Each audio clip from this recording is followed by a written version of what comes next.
YouTube Tamil மக்களுக்கு வணக்கங்க. இது வந்து பார்த்திங்கன்னா ஒரு அதிசய தேர் தான் சொல்லலாம். இந்த கோவில் திருவிழாவில் வந்து பார்த்திங்கன்னா 3 தேர் இருக்கிறாங்க. ஒன்று பிள்ளையார் தேர், இன்னொன்று வந்து பார்த்திங்கன்னா சிவனோட தேர், அடுத்தது அம்பாலோட தேர். மொத்தம் 3 தேர். அதில் என்ன ஒரு அதிசயம்னு பார்த்திங்கன்னா 30 வருஷம் கழித்து தான் இந்த தேர் இழுக்கிறாங்க. இடைப்பட்ட நாளில் ஏன் இழுக்கலை அப்படின்னு பார்த்திங்கன்னா, இந்த வடம் பாருங்களேன், சங்கிலியெல்லாம் குடிச்சிருக்காங்க நல்லா. ஏன்னா புது தேர்லாம் புதுசாக செஞ்சுருக்கிறதால வடம் தூக்கவே முடியலங்க, அவ்வளோ ஃபிட்டாக இருக்குது. ஏன் அந்த இடைப்பட்ட காலம் வரல, நீங்கள் அந்த 30 வருஷத்துக்கு இடைப்பட்ட காலத்தில் வந்து ஏன் தேர் இழுக்கலைன்னு பார்த்தீங்கன்னா, தேர் வந்து ஏதோ ஒரு அசம்பாவத்தில் எரிஞ்சிருச்சுங்களா, அதால் வந்து அது இழுக்கவே இல்லை.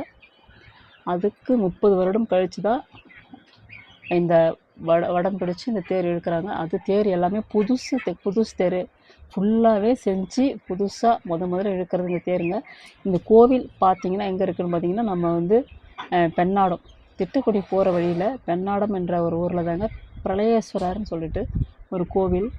ஏன்னா பிரளயமே வரும்போது தடுத்து நிறுத்திருந்தால அந்த நந்தி பகவான் வந்து நம்ம சிவனுக்கு ஆப்போசிட்டில் இருப்பார்.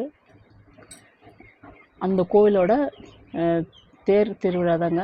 இந்த வந்து பார்த்திங்கன்னா இது முதல்ல இருக்கிறது பிள்ளையார் தேர். இரண்டாவது வரது பார்த்தோன்னா இந்த ஐயனோட பேர், நம்ம சிவனோட பேர் வந்து பார்த்திங்கன்னா சுடர் கொழுந்தேஸ்வரர். பேர் ஃபுல் நேம் பார்த்திங்கன்னா சுடர் கொழுந்தேஸ்வரர் தான் இருக்கும். பிரளயேஸ்வரர்னு சொல்லிட்டு அது இன்னொரு பேரும். சிவன் வந்து நம்ம லிங்க வடிவு தான் அம்சமாக இருப்பார். இது வந்து மூலவரை வந்து வச்சு தான் நம்ம வந்து தேரில் வச்சு விழா நடத்துகிறாங்க. அந்த தேரும் பார்த்திங்கன்னா நல்ல மரத்தால் சிற்பங்கள் நல்ல ஒரு பொறிக்கப்பட்ட ஒரு அழகான ஒரு தேர் சொல்லலாம். ஆனால் அந்த தேர் சக்கரம் வந்து பார்த்திங்கன்னா இரும்பால் தான் வச்சுருக்காங்க. ஏன்னா பழையபடி அந்த கடை வண்டிலாம் இல்லை, இரும்பால் இருக்குது. ஏன்னா ஸ்ட்ராங்காக தேரை தாங்கி பிடிக்கணுன்றதுக்காக இரும்பால் தான் அந்த இந்த வடம்லாம் பார்த்திங்கன்னா ரொம்ப ஸ்ட்ராங்காக இருக்கும். மக்கள் வந்து அதை தொடுறதுக்கே முடியல. இப்போ நான் இந்த தேர் வந்து பார்த்திங்கன்னா காலையில் 6 மணிக்கெல்லாம் வந்து ஸ்டார்ட் பண்ணிட்டுருக்காங்க. 6:30க்கெலாம் நான் வந்து என்னோடய ஊரில் இருந்து திண்டிவனத்துலேருந்து விருதாச்சலம் பஸ்ஸு கிடைக்காம விழுப்புரம் போய் விழுப்புரத்துலேருந்து விருதாச்சலம் பஸ்ஸு கிடச்சி அங்கேருந்து பெண்ணாடம் போகிற மாதிரி ஆயிடுச்சு. அதுக்குள்ளே தேர்லாம் இழுத்து முடிச்சிட்டாங்க. அதுக்கப்புறமா நம்ம பார்த்திங்கன்னா அதாவது பிள்ளையார் தேரும் சிவனோட தேரும் காலையில் தேர் வந்து இழுத்து விட்டுட்டாங்க. அது ஒரு இடம் வந்து தங்கியிருக்கிற இடத்துல தான் நான் இப்போ வந்து நான் உங்களை வந்து அந்த தேர் எடுத்து அந்த விட்டுருவாங்க இல்லைங்களா கோயில் பக்கத்தில், அந்த இடத்துல கார்னரில் தான் நான் உங்களுக்கு இந்த படம் பிடிச்சேன். இது அம்மனோட தேர் வந்து பார்த்திங்கன்னா அதாவது மாலை நேரத்தில் தான் அம்மனோட தேர். ஏன்னா 3 தேர் ஒன்றாக இழுக்க மாட்டான்னு சொல்லிட்டு அம்மனோட தேர் வந்து இது சாயங்கால வேலை, இது மாலை வேலையில் தான் ஒரு 5 மணிக்கு மேலே தான் வந்து இழுக்கிறதா சொன்னாங்க. அதால் இந்த படங்களை வந்து நான் வந்து பிடிச்சி வச்சுட்டேன். எப்படின்னா இந்த தேர் நம்மளோட சிவனோட தேர் சுடர் பேர் எனக்கு வரப்பட, ஏன்னா பிரளயேஸ்வரர் சொல்லி பேர் வரலை. சுடர் கொழுந்தேஸ்வரர் அம்மன் பேரோட பார்த்தீங்கன்னா இன்னும் டிஃப்ரெண்ட்டாக இருக்கும். அழகிய காதலி அந்த தேரில் இருக்க பாருங்கள், சும்மா சூப்பராக இருக்கும். இந்த தேரோட சக்கரத்தை பார்த்திங்களா இரும்பால். இங்கே இந்த தேர் நல்ல வேலைப்பாடான ஒரு அழகான ஒரு தேர், நல்ல சூப்பராக இருக்குங்க. தேர் நல்லா அழகாக இருக்கும். இப்போ வந்து இந்த சக்கரம் தான் என்ன பாருங்கள், இந்த அளவுக்கு இந்த பிடிச்சி கட்டிக்கிற பாருங்கள். 30 வருஷம் கழித்து இது முதல் முறையாக இருக்கிறாங்க. இங்கே ஃப்ரெண்டு இந்த ஊரில் இருக்கிறதால அவங்க சொன்னாங்க. உடனே நானும் போயிட்டேன். நம்ம மக்கள் நமக்கு இந்த மாதிரி இந்த கோவிலுக்கு போகாமல் இருப்பாங்களே நிறைய பேர், அதால் படம் பிடிக்கும்னு போனேன். ஏன்னா ஏற்கனவே நான் 2 முறை இந்த கோவிலுக்கு போயிருக்கேன். ஏன்னா பஞ்சமி திதிக்கு ஒரு விசேஷம். ஏன்னா நம்ம அது கோவில் வீடியோ போடுறேன், அதில் பாருங்கள். ஏன்னா எதுக்கு இந்த கோவில் அவ்வளோ விசேஷன்றது உங்களுக்கு தெளிவாக சொல்லுவேன். இப்போ நம்ம இந்த தேர் வந்து பார்த்திங்கன்னா அது நம்ம சிவனோட தேரும் பிள்ளையார் தேரும் பார்த்துட்டோம். இதுதான் அம்பாலோட தேர். நான் ஸ்கிப் பண்ணி வச்சு அதுக்கப்புறம் இது மாலை நேரத்தில் இந்த அம்பாலோட தேர் இழுக்கும்போது நான் கலந்துக்கிட்டேன். இப்போ அம்பாள் தேர் பாருங்கள், ஒய்யாரமாக நல்ல சூப்பராக இருக்குது. மக்கள் கூட்டம் அலைமோத கூட்டம். ஏன்னா 30 வருடத்துக்கு அப்புறம் இந்த தேர் வடம் பிடிக்கிறதால எக்கச்சக்கமான கூட்டம்.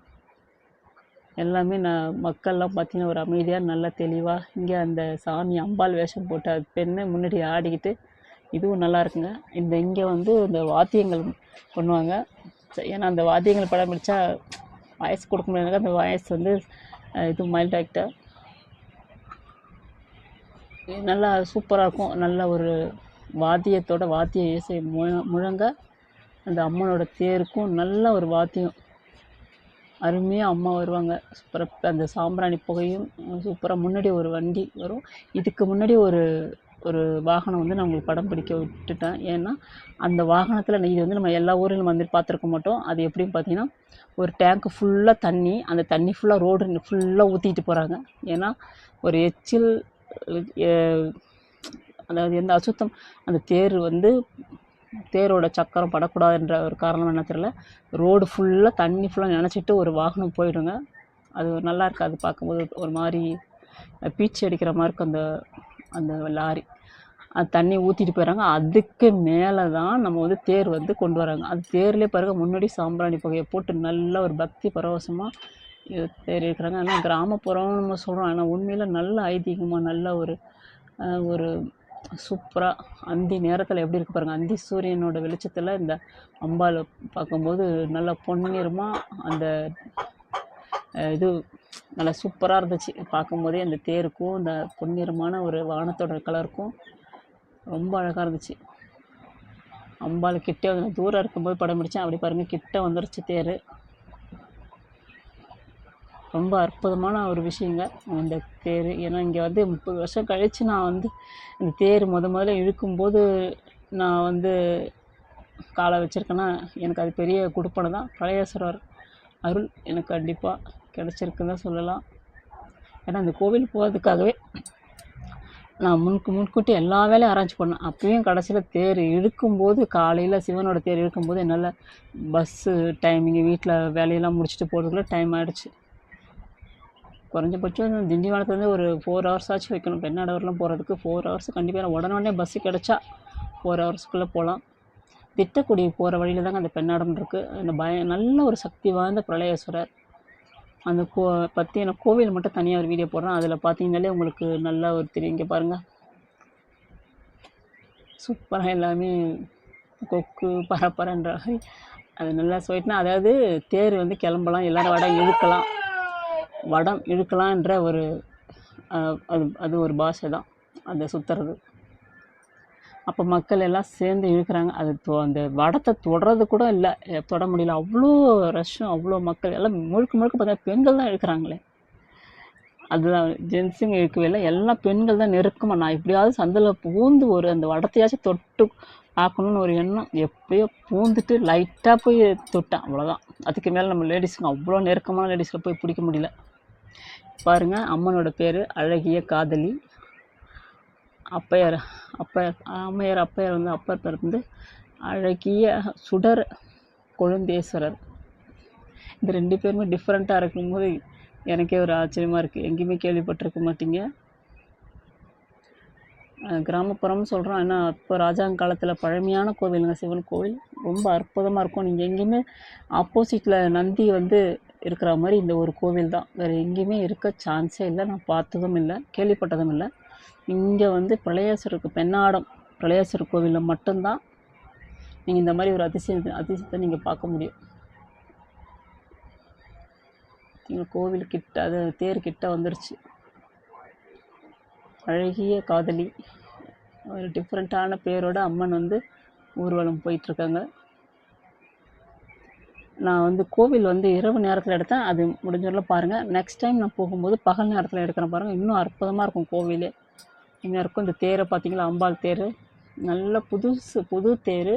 இந்த வருடம் தான் அது எல்லாமே அது புதுசாக செஞ்சு அதுக்கு அழகான சக்கரத்தை போட்டு, இரும்பு சக்கரத்தை போட்டு தேர் ஒய்யாரமாக சிவனும் அம்பாளும் பிள்ளையாரும் அழகாக வராங்க. தேர் பார்த்தீங்களா, எக்கச்சக்கமான கூட்டங்க. தேர் பக்கத்துலேயே நான் வந்து ஓரமாக தான் நின்றுக்கிட்டேன். ஓரமாக நின்றுக்கிட்டு தான் வந்து படம் பிடிச்சேன். ரொம்ப அழகாக இருக்குது. நம்ம கிராமப்புறங்கள்லேயே வந்து நல்ல அழகாக சூப்பராக, மக்களும் சரி அமைதியாக காக்கிரு கத்தாமல் அமைதியாக மக்கள் எப்பயுமே இருக்க சம்பாஷணையோட ஜனங்க போகிறாங்க. அம்பாலும் போகிறாங்க. நம்ம முன்னாடி பார்த்தோம், இப்போ அம்பாள் பின்னாடி நிற்கிறோம். ஏன்னா அம்பாள் கழுவி விட்டாச்சு. இப்போ இந்த தேர் எங்கே போகுதுன்னா, நம்ம ஏற்கனவே நம்ம ஃபஸ்ட்டு என்ட்ரன்ஸில் பார்த்தோம் இல்லைங்களா, சிவனோட தேரும் பிள்ளையாரோட தேரும் அங்கே அந்த கார்னர் நிறுத்தி வச்சுருப்பாங்க கோவில் பக்கத்தில். அந்த இடத்துக்கு இந்த மூன்று தேருமே வந்து ஒரு லைன் வகைப்படுத்தி அங்கே நிறுத்திடுவாங்க. இதான் மக்கள் வந்து அவங்க மாடியிலேருந்து பார்க்குறவங்க பார்க்குறாங்க. ரோடும் கொஞ்சம் நல்லா தாங்க இருக்குது. அந்த ஊரே எனக்கு ரொம்ப பிடிச்சிருந்துச்சு. செம்மையாக இருக்கும் இந்த இடம் வந்து. பார்த்தீங்களா, அழகாக இருக்குது தேர். எனக்கு தேர்னா ரொம்ப பிடிக்கும். மக்கள் எல்லாம் சந்தோஷம். அதுமாரி ஒரு விழா நடக்கும்போது நம்ம வந்து எல்லாருமே வந்து கூடணுங்க. கொஞ்சம் எந்த ஊரில் நடந்தாலும் சரி, ஒரு லட்சம் மனிதர்கள் வந்து நல்லவர்களும் இருப்பாங்க, கெட்டவர்கள் இருப்பாங்க. நமக்கு தேவையான சக்தி நல்லவர்கள்கிட்டருந்து நமக்கு கிடைக்கும். நம்மளோட தோஞ்சு போன நம்ம மனமும் உடலும் தோஞ்சு போயிருந்தாலும், தோஞ்சுன்னா அதாவது ஃப்ரெஷ்னஸ் இல்லாமல் இருந்தாலும், இந்த மக்கள் தொகையை நம்ம பார்க்கும்போது லட்சக்கணக்கான மக்கள் கூடுற இடத்துல நம்ம வந்து பார்க்கும்போது நமக்கு புதுசாக ஒரு எனர்ஜி வந்து நம்மளோட உடலுக்கு வந்து கிடைக்குங்க. எப்படின்னா அது ஒவ்வொருத்தவங்களுக்கும் ஒரு வைப்ரேஷன் இருக்கும். அதை வச்சு நமக்கு வந்து கிடைக்கும். இங்கே பார்த்தீங்களா